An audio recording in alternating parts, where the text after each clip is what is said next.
แชะเริ่มแล้วเป็นวิดีโอโอ้ยเฮียไกลด้วยเห็นหรือยังเหรอได้แล้วที่มันง่ายสีดำโผล่มาเห็นว่ากูโอ้ยก็แทนที่เราจะเกี่ยวก่อนวะจริงๆมันควรจะเกี่ยวก่อนแหละมึงจะแกะมันเกี่ยวก่อนก็ได้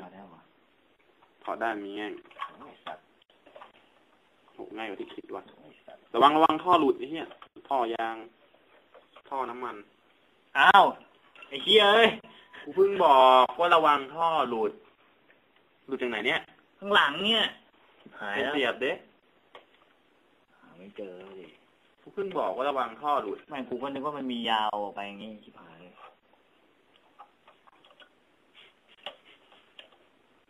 แล้วหลุดมาจากรูไหนเนี่ยมันหลุดไปไหนเนี่ยหลุดไปตรงนี้แหละก็เสียบกับเด็กเฮียมันไม่มีรูให้เสียบไปดิมันซ่อนอยู่ใต้สำลีเนี่ยชิบหายแล้วจะแก้ที่หนึ่งออกตรงมาเป็นอีกที่นึงที่เราเดินท่อหลุดกูถึงไม่อยากแกะไงเอาชิ้นนี้ให้จบก่อนแล้วเดี๋ยวไอ้รูนั้นค่อยว่ากูแค่จะดึงออกมาตรงนี้แล้วก็จะไปเกี่ยวข้างในเอา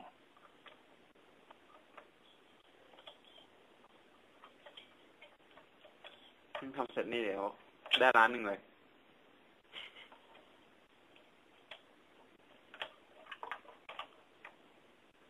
แน่ใจแล้วมันเกี่ยวตัวนี้เหมือนว่ามันต้องช่วย2แรงใช่ไหมใช่มึงต้องให้นี่มั่นคงไอ้ถ่ายมึงเห็นว่าชิ้นนี้มันเป็นชิ้นที่ไม่มั่นคงว่าไม่เกี่ยวฐานนี่แน่นแล้วเนี่ยมึงต้องเกี่ยวชิ้นนี้ถูกป่ะล่ะไม่ได้เกี่ยวไหนอ่ะ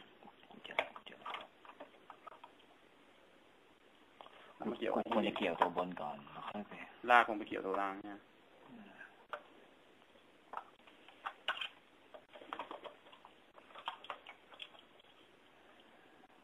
สอนซ่อมปรินเตอร์นี่แหละ VCD สอนซ่อมปรินเตอร์ของจริงอย่างเงี้ยใช้งานได้ด้วย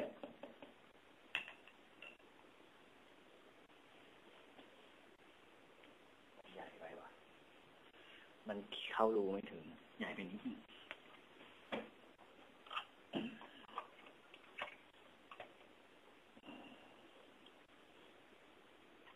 กดพร้อมลบเลยครับหน่วยกู้เลย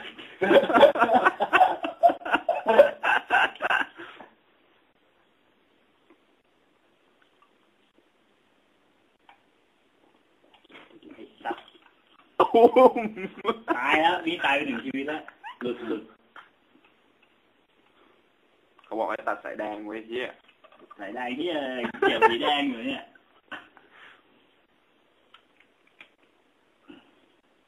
มันใหญ่ไป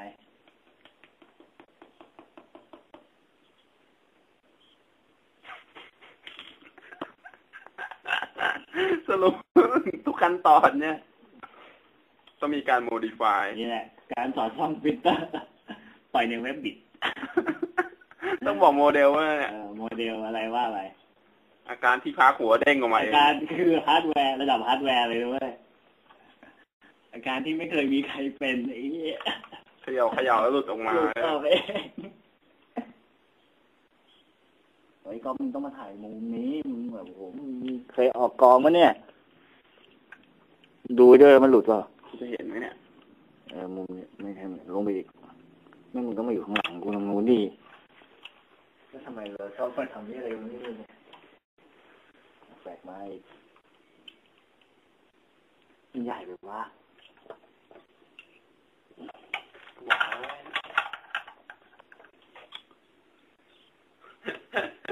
ไม่จิ้มฟันนะกูว่าจบคลิปมีกระดาษ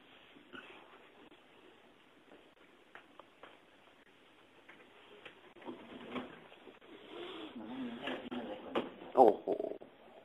ไอ้ที่ท่อนี้มันมาจากไหนวะ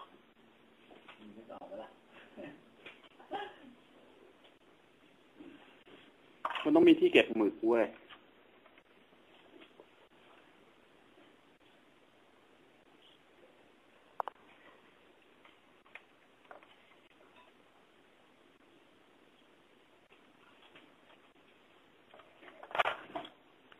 ที่แค่หัวนี่คือเสียไปเลยนะเว้ย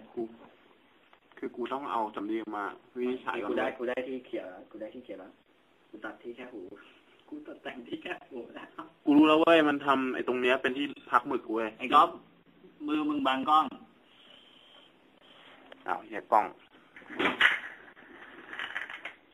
กูเจอสุดยอดแล้วหมุนได้ด้วยหายนี่ครับเราโมดิฟายแล้วเห็นปะเราตัดออกแค่ที่หูเจ๊งเลยสัตว์แค่ที่หูพังเลยแต่เกี่ยวได้คือกูอยากบอกว่าสายนี่มันไม่ได้เสียบตรงไหนเว้ยมันเอาหมึกเทลงในที่นี่เลยเว้ยมันเก็บไว้เป็นถาดนึกออกว่าเป็นเขาเรียกว่าอะไรวะเฮ้ยมึงอย่าขยับเข้าแววเป็นเซฟเฮาส์เห็นไหมนั่นไง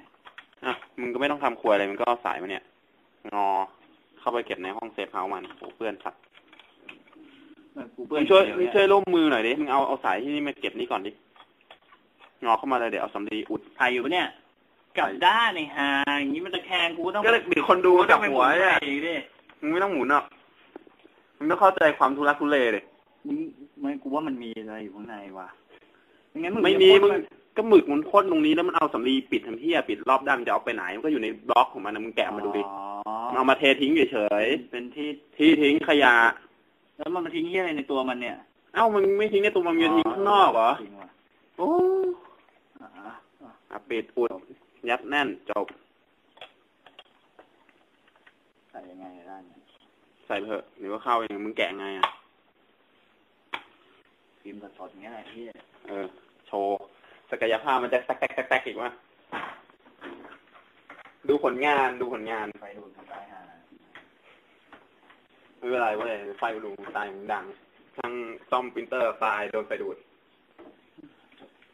บายยิปสันโมเดลอะไรเนี่ยโมเดลนี้คลายถ่ายอยู่เนี่ยถ่ายอยู่คลายฐานออกมาได้เอง